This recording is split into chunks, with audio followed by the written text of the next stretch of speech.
Welcome everybody to this episode of Tap Out Talk, NXT Halloween Havoc 2022. It was a crazy night, and let's get into the results and thoughts. So, it was a night of action. It was a night of thrills, a night of chills, and it was definitely an all-out night of champions remaining. It started out so hot, and this was a show that I felt like just really kind of had a very gimmick-heavy pay-per-view for NXT that some might accuse it of carrying over from WWE Extreme Rules just a few weeks ago. But regardless, we got to check in tonight on what NXT is claiming to be the second biggest show behind their WrestleMania season show, Stand and Deliver. And I want to know, did it deliver? And was it a Halloween Havoc of old? Or was it something a little different? So without further ado, I'm your host, Bryan, the Hype, Ballard, and let's get in. So, your host for the evening of Halloween Havoc was the return of Shotzi Blackheart. Very popular, and it was refreshing to have her back on the set tonight. And she plays this Halloween Havoc host the best. It's one of her favorite events to do. You can tell she gets a thrill out of it. Joining her is the super diva Quincy Elliott. Not really here nor there on Quincy Elliott. It's a very heavy gimmick that they've got, but ultimately I am always with Shotzi. We've seen Shotzi tonight dress up as the Joker. We've seen her change costumes and dress up as Beetlejuice for a skit. She pulled off a lot. You can tell she really enjoys hosting and doing the show and doing a skit and doing interviews and spin the wheel and make a deal. So, without further ado, they start off right with the action, right with the North American Championship. Coming out to the ring first is Nathan Frazier. Nathan Frazier. Watching this guy, who does he remind me of? He reminds me of somebody. I don't know who. Is it maybe one of the Young Bucks? Maybe he's got that style to him. But did you guys know he's trained by none other than Seth Rollins? That's right, Nathan Frazier was trained by Seth Rollins. So maybe, just maybe, he's got a little Seth Rollins to his vibe and to his game. But he's got something special. I seen that tonight. Next up, we had Oro Mensah. Oro walks out, he walks under the ladder, and it's bad news for him, right? It's bad luck. So, we get him in the match. We got the ever-popular Carmelo Hayes. Mello, right? Mello wins this match tonight. He will become the first three-time North American champion. Triple threat, triple crown. Mello is money. Next, we have Wes Lee. You guys remember him from MSK, the tag team that had lots of battles in the last year with his partner Swerve Strickland, who's now off to AEW land. And finally, we have Von Wagner, the big muscle man, who is definitely serving a athletic muscle build in this matchup. So I want to tell you guys, this match was one of my matches of the night. Very heavily one of my matches of the night. The match began with all five men looking at the titles suspended above the ring. The action spilled into the ringside area. Frazier took a dive from the top turnbuckles to take out Wagner on the floor. The first ladder was introduced in the ring. Frazier sent Hayes face first into the ladder set up into the corner. Frazier set the ladder up in the center of the ring. Another ladder was brought into the ring at this point very quickly. Lee used the second ladder as a weapon on Wagner. Wagner responded with a big boot. Wagner powerbombed Frazier onto the ladder set, up on the turnbuckles. Wagner attempted to climb the ladder in the middle of the ring, but it was stopped by Mello Hayes, right? Hayes attempted to climb the ladder himself, but Frazier returned with a missile dropkick and then dropped the ladder on Frazier on the corner. This match was all over tonight, and it was amazing. And this was such a cool way to showcase a lot of mid-card talent that NXT has to show us. And I got a lot from every guy in this match tonight. It was so well delivered and so well done. Hayes, at this point, speaking of delivering, back to the action, delivered a leg drop to Mensah on the ladder. Hayes then connected to a Spanish fly on Frazier on the ladder. Mensah attempted to climb the ladder, but Williams pushed him off onto the rest of the competitors on the outside. Williams and Stone climbed up the ladder, and Williams pushed her off the ladder. Wagner pulled out a large ladder from underneath. Frazier ended up putting Wagner through the ladder with a frog splash from the top. Lee pulled out another giant ladder underneath the ring, and Wagner positioned the ladder in the center of the ring. Wagner drew Lee from the ring to the commentator desk. On the outside, Wagner was then set over the barricade with a mini ladder by Frazier and Mensah. Mensah and Frazier then fought at the top of the ladder in the ring. Hayes ended up alone in the ring, and you're thinking, oh my gosh, this is it. Mellow is money, three-peat. But no, Lee connected with a double knees to Hayes on the ladder and positioning on the ropes and the ladder in the center of the ring. Lee climbed the ladder in the middle of the ring and grabbed the title, and the winner and the new NXT North American Championship, Wes Lee. It's an interesting win tonight. Like I said, this is one of my matches of the night. I think it is my match of the night. This got the crowd hot. Not that it's hard to do with the NXT crowd. They are always hyped every single night of the week. But I really was thinking it was going to be Von Wagner or Carmelo Hayes. Nathan Frazier showed me a lot tonight. Again, I can see that he's trained by Seth. I can see that he's got a lot going here. But Wes Lee, that's an interesting pick to win this match. I see a lot of people on Twitter that are happy. You guys are happy about it. It's great. This was a chance for me. I know of Carmelo, right? This was a chance for me to see these mid-card guys of the NXT brand, and they did a great job highlighting every guy equally. So, well done. My applaud to you guys tonight. And it was, again, Wes Lee taking the title. We're going to see where we go from here in the feud. Up next, we have, actually, in between this, we actually don't go to the casket match right away. We actually have the casket match that comes, the Druids from The Undertaker, right? The Druids bring out the casket. And while we do that, we cut to a pre-recorded scene with Alba Fire and Mandy Rose in Toxic Attraction. Toxic Attraction is walking up Mandy Rose with her on the Alba Fire haunted trail.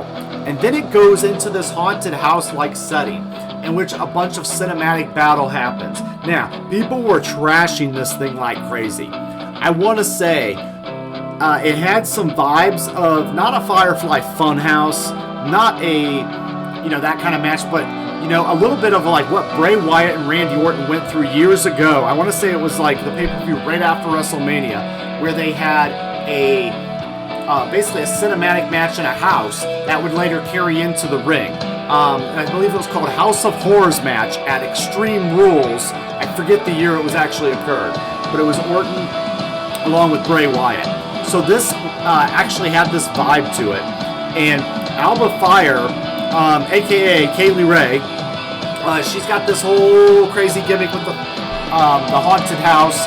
She takes out Toxic Attraction, ultimately with her ghost and ghouls, and then basically kidnaps Mandy Rose and takes her into the car, and they're going to the arena. And then we get back to the arena and back to the action. So the fans crapped all over that. We'll talk a little bit more about it. But for right now, man, we had Apollo Crews and the ever-popular Grayson Waller. Crews and Waller had a spin the wheel and make the deal match. There was a lot of matches with Apollo Crews having some eye injuries, and you can see the blood coming out of the eyes during a lot of the promos and the hype videos. Apollo Crews and Grayson Waller, they spin the wheel in the pre-show. Waller wants a blindfold match, but they get a casket match instead. So then Crews quickly responds and took control of the match. Basically, they started just fighting immediately, right? Crews worked on Waller in the corner and delivered 2 chops to the chest. Waller replied and sent Crews down to the canvas. Waller mocked The Undertaker by sitting up and laughing. It was a great spot and a nice way to pay homage. The action spilled to the outside. Crews launched Waller to the floor. Crews sent Waller to the commentary table. Waller used a pen to the face to fend off Crews. And on the top turnbuckle, Waller delivered a thumb to the eye, and Apollo Crews fell through the casket, positioned on the outside. Weird spot just happened here.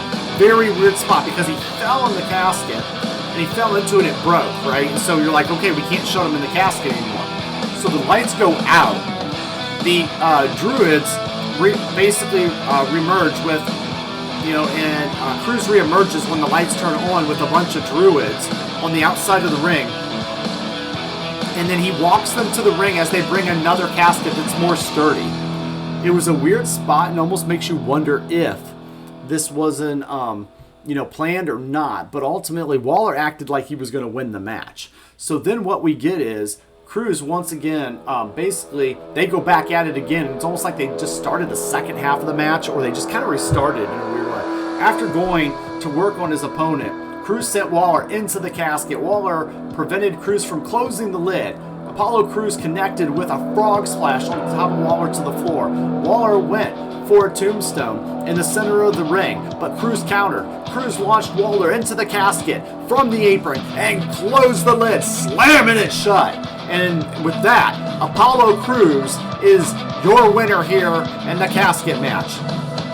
All right, so this match, it had the spooky elements, of course. It had the casket match. Like I said, tonight was a definitely gimmick heavy. There was a gimmick for every match except for the, I would say, the main event with Braun Breaker. So in this one, we got kind of all over the ring match, but these two kind of made it work, right? The only awkward spot was when the casket broke, and I don't know. Man, it felt like it was planned, but it just don't know the way it kind of acted, and they kind of shut the lights out and then started again. I don't know if they were going for a shock factor. Grayson Waller did a good job, and I think it's great that we had Apollo Crews in this match. I like that what NXT is doing now with bringing these veterans back from the main roster to compete with these younger guys. The guys that are on the main roster have to help.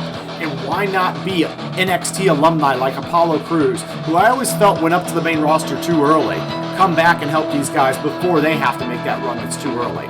So, after the match, we get a quick video of Andrew Chase teaching a class about Halloween Havoc.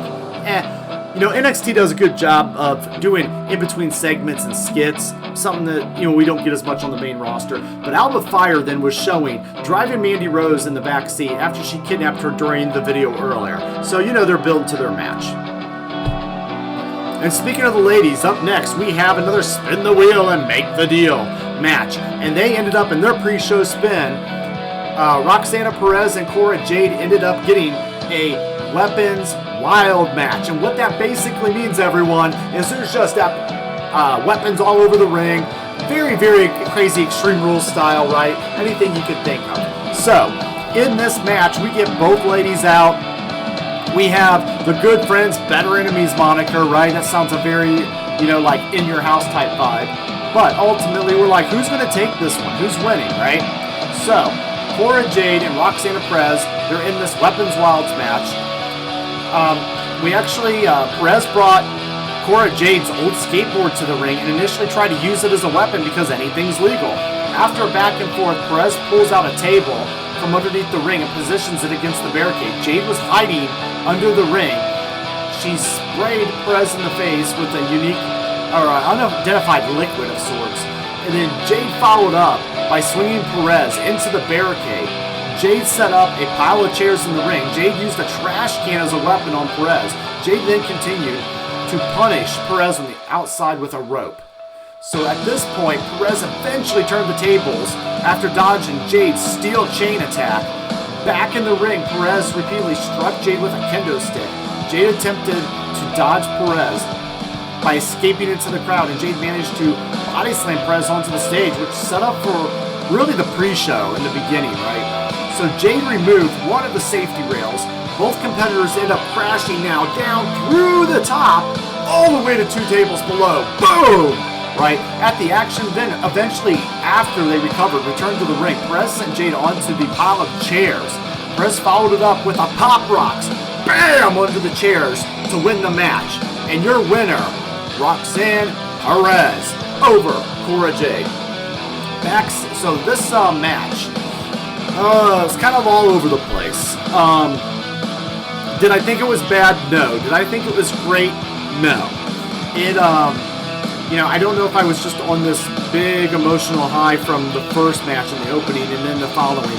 But this match, for what it was for, they used the arena, they used the weapons effectively, and they just kind of, I did like the high spot, and I did like the ending on the chairs. So with that, I'll say, yeah, it was a pass, and it was a decent, quick match. It didn't overstay its welcome, and I was appreciative of that. So, thank you for not making this thing drag out to be like 30, 40 minutes, right? So, Backstage, we get Dragunov was shown preparing for his NXT Championship match. And then we get Shotzi introduced as the host of the show. Then Quincy Elliott was then introduced. And then we get Lash Legend, who made her way out. And Legend said that she has seen enough, and Elliott told Legend to go back to the locker room. Legend said she had a problem with the Shotzi hosting the show, and then Shotzi attacked her with a DDT. Kind of a quick segment. This sets up a match, guys, that's going to happen this Tuesday on NXT. That is actually going to, be between these two. And Shotzi Blackheart is now back in the NXT brand. For how long? Who knows?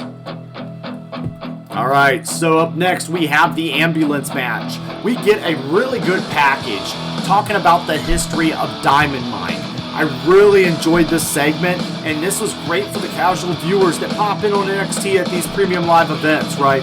But they actually just kind of get a taste of what's going on. So, you got the popular tag team of Diamond Mine, the Creed brothers. And in this case, they've had lots of success, but how would they do by themselves? So we get into a situation with another Diamond Mine member, and this is where Diamond Mine kind of explodes, with Damon Kemp betraying the Creeds with an attack, and later it was revealed to be Kemp himself. So ultimately, we get Julius Creed versus Damon Kemp. And the caveat here is if Julius Creed loses, his brother Brutus is out of wrestling for good. Well, that right there tells you, I doubt that they would want to break up the Creed tag team because they are so good as a tag team, you guys. Like, I'm not kidding. If you haven't seen any of their work, check out the Stand and Deliver review that I did. I'll link it up here in the corner. But also that is, great, with the Dusty Tag Team Tournament and then winning the overall In Your House event to win the championships. But with this, we get a singles match, and even at that, we get an ambulance match. So with Creeds being like a traditional wrestling style, it's going to be interesting to see how they fare against Damon Kemp in this, ambulance brawl. So Creed basically starts with a steel chair in hand. That's been the storyline in this whole match, in the whole story. Connected with a drop kick from the top before the bell even rang. As soon as the bell rang, back and forth the brawl began. On the outside, Creed launched Kemp. Creed attempted to finish the match early and sent Kemp into the ambulance, but Kemp used a crutch to stop Creed from closing both doors. Basically, this was kind of weird at this moment because it wasn't just one time. It was actually used, and he kept trying to shut the door I swear it was like 5 or 6 times, and it just made Creed look kind of dumb in a way, right? So, they could play up the exhausted card, and he just wasn't really paying attention to what was happening. But at the end of the day, I think you use that once or twice, and then you rip that crutch out of his hand and you smack the dude over the head with it, right? So at that point, Kemp then eventually, uses the crutch as weapons, and then Creed replied by spraying a fire extinguisher at Kemp. Back at ringside, then they kind of just throw stuff out of the ambulance, and they come back at ringside. And Kemp sent Creed into the steel steps. Kemp then knocked Creed down with the steps. Kemp tried to carry Creed to the ambulance. At the ambulance, Kemp slammed one of the doors into the head of Creed, but Kemp put Creed inside the ambulance. Creed kicked one of the ambulance doors open, preventing Kemp from ending the bout overall. Remember, you have to get him in the ambulance and shut the doors. Back in the ring, Kemp slammed Creed onto the steel steps again, right? And as Creed was then placed Kemp into a wheelchair on the floor and sent him face first into the steel steps on the apron. After taking further punishment, Kemp went back and forth with Creed, and Kemp placed Creed in the ambulance and repeatedly slamming one of the doors onto his fingers. Creed exited the ambulance and then used a series of weapons, including delivering 10 steel chair shots to the back of Kemp. Creed carried Kemp back to the ambulance and boom, shut the door on him. At this point, your winner, Julius Creed, and we get the rest of mostly Diamond Mine, minus Roderick Strong in the ring, celebrating with his brother Brutus and the group. And, the tag team is saved. And I have to say on this match, you guys, thank God the tag team is saved. So, I don't think this was Creed's or Julius Creed's best match.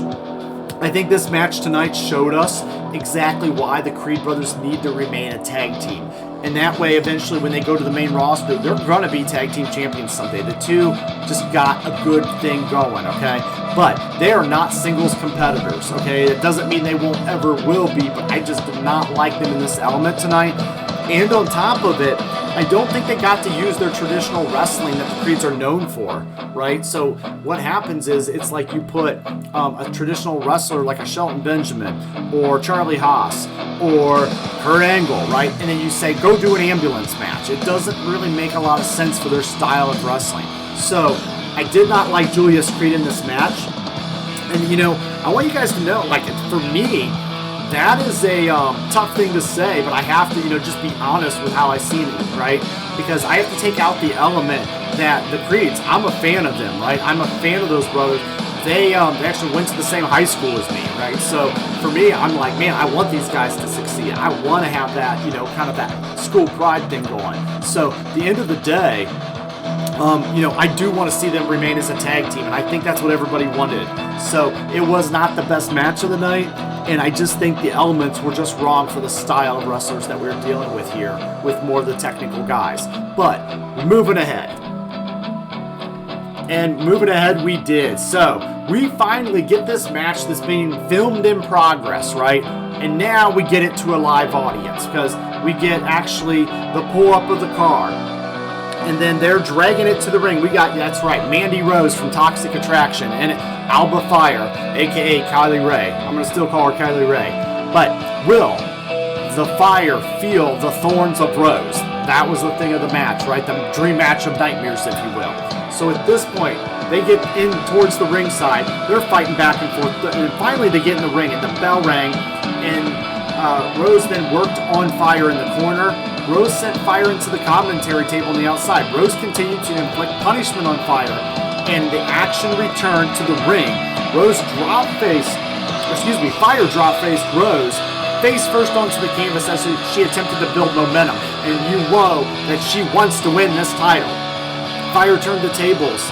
Rose replied basically with a spine buster at that point. Fire turned the tables and connected with a swanton bomb. Jane and Dolan from Toxic Attraction finally got back to the arena, who knows how, interfered and pulled the referee out of the ring. And the referee was ultimately taken out of this match. There was a moment in this match where Alba Fire almost won the title, but there was no referee, right? So then, what happens is Rose went for a big knee and a miss. Fire hit a gory bomb. Boom, right? And you're thinking right there it's over. But there was no referee, like I said. And Dolan and Jane attacked Fire on the outside, which ultimately allowed Rose to pick up the win once the referee came to. And so winner, and still NXT Women's Champion, Mandy Rose via pinfall. Guys, it was the right call for this championship. Toxic Attraction has continually been one of the best things NXT in the 2.0 and the modern black and gold, the new black and gold. It's always stayed that way. I think Bron Breakker and Toxic Attraction honestly are the way to go for the immediate future until we can solidify some of these other stars. I like Kylie Ray.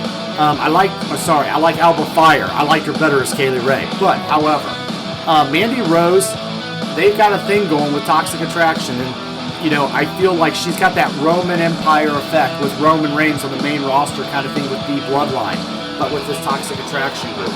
And I don't know who's ultimately going to take her down, but whoever it is, it's going to be a big deal. I promise you that, and that person will be a star. So then at this point, guys, we move on to our main event, and that's the NXT Championship.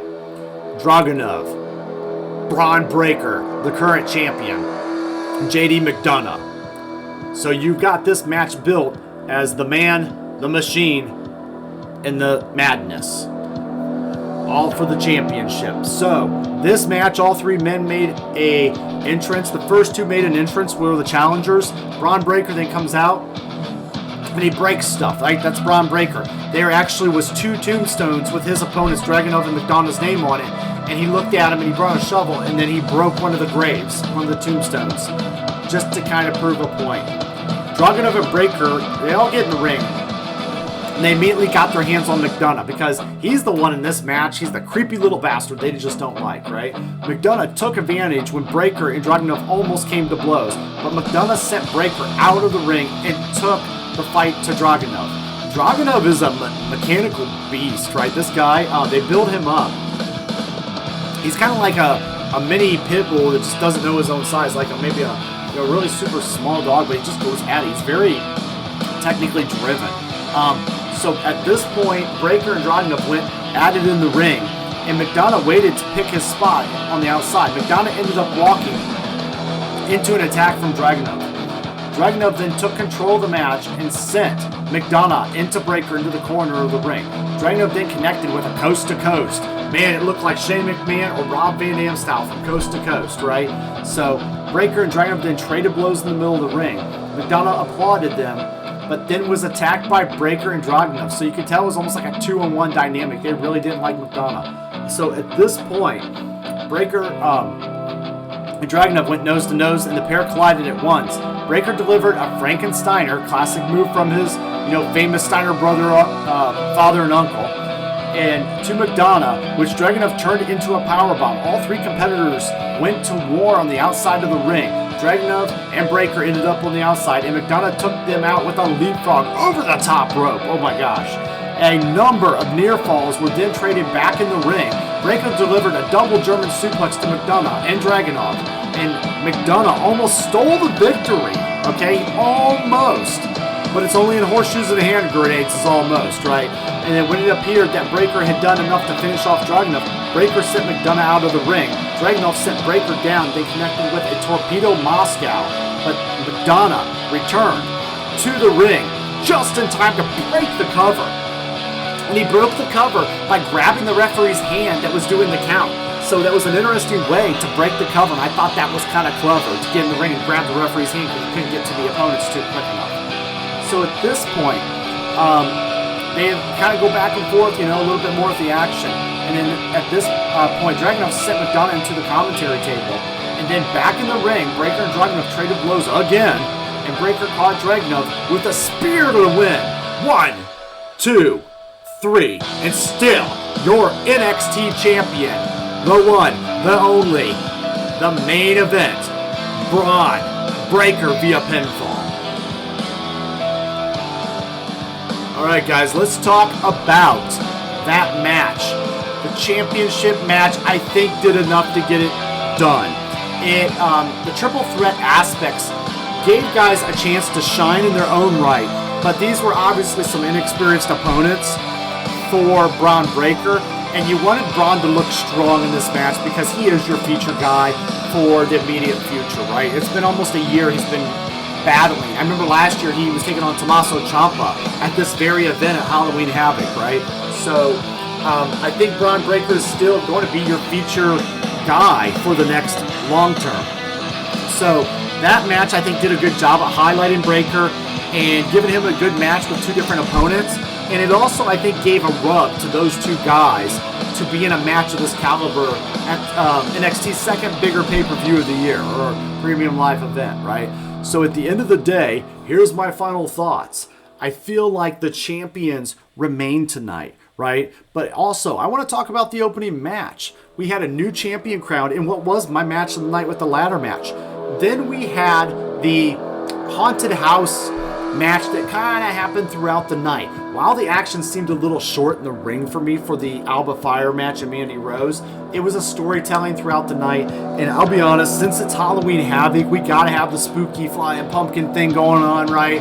And we all do a little extra for stuff like that. So for me, I'm okay with what the Halloween Havoc did tonight with NXT with some of the extra spooky stuff. That is the theme of the show, right? I just don't want that kind of stuff to carry into the regular programming. But I'm cool with it tonight, alright? So at this point, we got a casket match. I felt like that fit the Halloween theme. It's very gimmick heavy tonight throughout the night, right?